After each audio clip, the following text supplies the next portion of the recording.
Assalamualaikum warahmatullahi wabarakatuh. Selamat datang di channel Kabar CPNS P3K Kesehatan. Semoga teman sejawat dilindungi oleh Tuhan Yang Maha Esa. Teman sejawat yang baru tahu channel ini, silakan subscribe dan bunyikan tombol loncengnya agar tidak ketinggalan informasi tentang kabar CPNS dan P3K yang terbaru.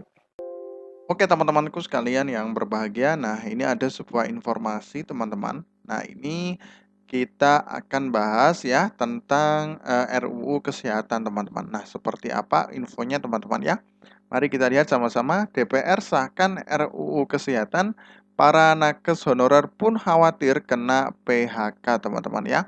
Dilansir dari Tribun Jateng.com Jakarta, Dewan Perwakilan Rakyat atau DPR RI menyetujui untuk mengesahkan rancangan undang-undang atau RUU Kesehatan menjadi undang-undang dalam rapat paripurna DPR RI ke-29 masa persidangan 5 tahun sidang 2022-2023 teman-teman ya. Nah, ini memang sedang hangat-hangatnya teman-teman ya untuk RUU Kesehatan teman-teman ya. Nah, pengesahan itu mulai pengambilan keputusan tingkat 2 yang dipimpin langsung oleh Ketua DPR RI Puan Maharani di Kompleks Parlemen Senayan, Jakarta kemarin teman-teman ya. Nah ini karena memang RUU Kesehatan ini juga sangat penting karena menyangkut paut di kesehatan. Nah kemudian pengesahan tersebut mendapat penolakan dari Persatuan Perawat Nasional Indonesia atau PPNI. Menurut Ketua PPNI Pak Arif Fadilah, PPNI dan organisasi profesi menganggap RUU Kesehatan dibuat secara sembunyi-sembunyi.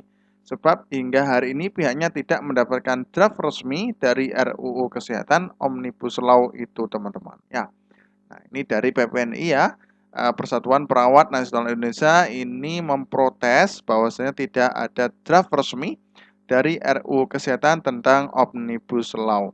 Nah, sampai hari ini kami tidak mendapatkan akses terhadap draft yang dibahas. Kami tenaga kesehatan, khususnya perawat yang jumlahnya 60% dari sejumlah nakes adalah stakeholder yang akan mendapatkan undang-undang itu bila sudah jadi. Nah, kata Harif teman-teman ya. Harif merasa bahwa ia dan jajarannya adalah pihak yang penting dalam RUU ini sehingga harus diberi kesempatan untuk berpartisipasi di dalam pembuatannya. Kami ingin ada partisipasi dan dalam berbagai kesempatan. Nah, melakukan lobby, advokasi, audiensi dan sebagainya terhadap aspirasi kami. Tapi kami belum ada yang diterima aspirasi kami itu teman-teman ya. Nah ini memang belum ada tentang lobbying, advokasi, audiensi dan tentang pembahasan RUU Kesehatan teman-teman ya. Nah berikutnya adalah isu menghilangkan mandatory spending atau anggaran belanja yang sebelumnya sudah diatur undang-undang. Mandatory spending semula 5% dari anggaran pendapatan dan belanja negara atau APBN dan 10% anggaran pendapatan belanja daerah atau APBD teman-teman ya. Nah, apa yang terjadi kalau dihilangkan? Hari ini tenaga perawat itu lebih dari 80.000 orang berstatus honor dan sukarelawan yang di daerah bahkan negara tidak mampu memberikan kompensasi untuk kerja mereka di daerah terpencil teman-teman ya. Nah, jadi untuk mandatory spending ya. Nah, ini mungkin anggaran belanja yang didapatkan dari belanja APBN ya. Nah, itu 10% untuk anggaran pembelanjaan daerah. Nah, menurutnya jika mandatory spending dihilangkan, situasi akan semakin parah. Tidak mendapat kejelasan bagaimana mereka dibayar, sementara mereka sudah mengabdi puluhan tahun, belasan tahun kepada vaskes milik pemerintah, teman-teman ya. Nah, karena memang keterbatasan anggaran juga.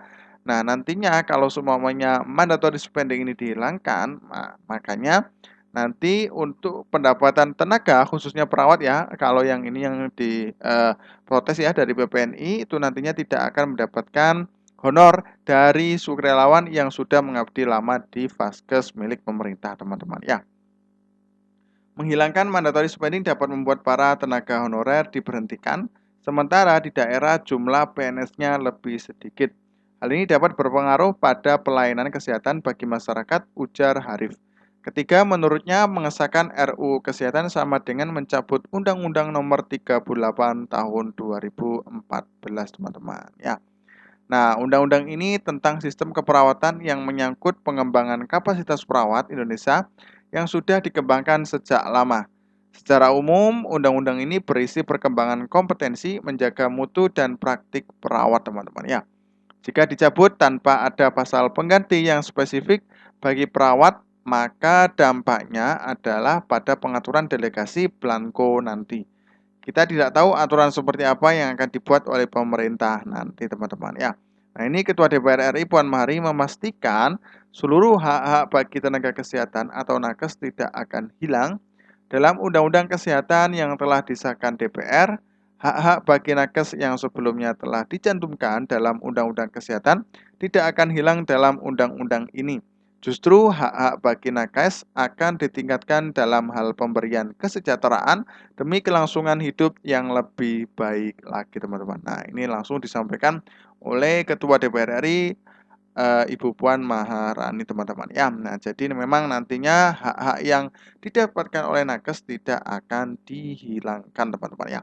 Nah, ini di samping itu mantan Menko PMK itu menyebut Undang-Undang Kesehatan juga memperhatikan perlindungan hukum bagi pelaku pelayanan kesehatan. Menurut Puan, hal itu didasari karena banyaknya tindakan hukum yang diterima oleh nakes namun tidak ada payung hukum yang melindunginya. Nah, jadi teman-teman ya, untuk Undang-Undang Kesehatan ini lebih memperhatikan kepada perlindungan hukum bagi pelaku pelayanan kesehatan. Jadi selama ini memang belum ada untuk hukum yang diterima oleh nakes, teman-teman ya. Saya mengapresiasi nakes yang merupakan mitra strategis dalam memenuhi hak dasar masyarakat dalam memperoleh pelayanan kesehatan. Untuk itu, nakes perlu mendapatkan perlindungan hukum yang layak, teman-teman ya.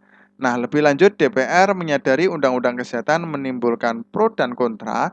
Meski begitu, Puan menyebut pembahasan Undang-Undang Kesehatan telah memenuhi unsur keterbukaan, ya, serta dibahas secara intensif dengan prinsip kehati-hatian. Puan juga memastikan pembahasan Undang-Undang Kesehatan telah melibatkan partisipasi publik termasuk dari kalangan dunia kesehatan dan medis, teman-teman ya. Nah, dalam pembahasan Undang-Undang Kesehatan, DPR telah melibatkan seluruh pemangku kepentingan termasuk dari masyarakat secara umum sebagai bentuk keikutsertaan publik di penyusunan undang-undang ini.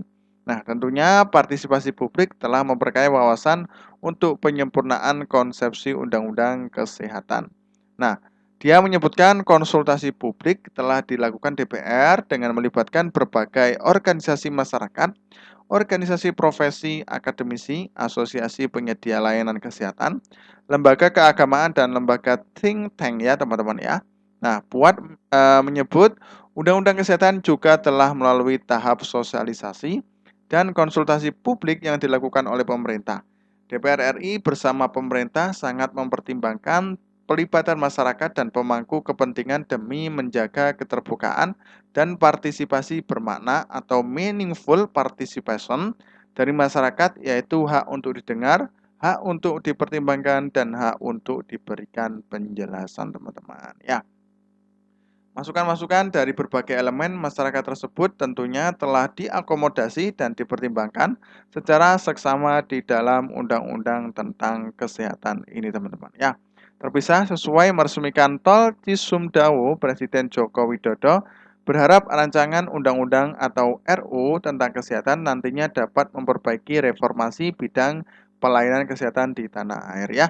Mudah-mudahan teman-teman ya. Nah, ini memang menimbulkan pro dan kontra ya antara pemerintah dan organisasi profesi di Indonesia ini terutama di bidang kesehatan, teman-teman ya.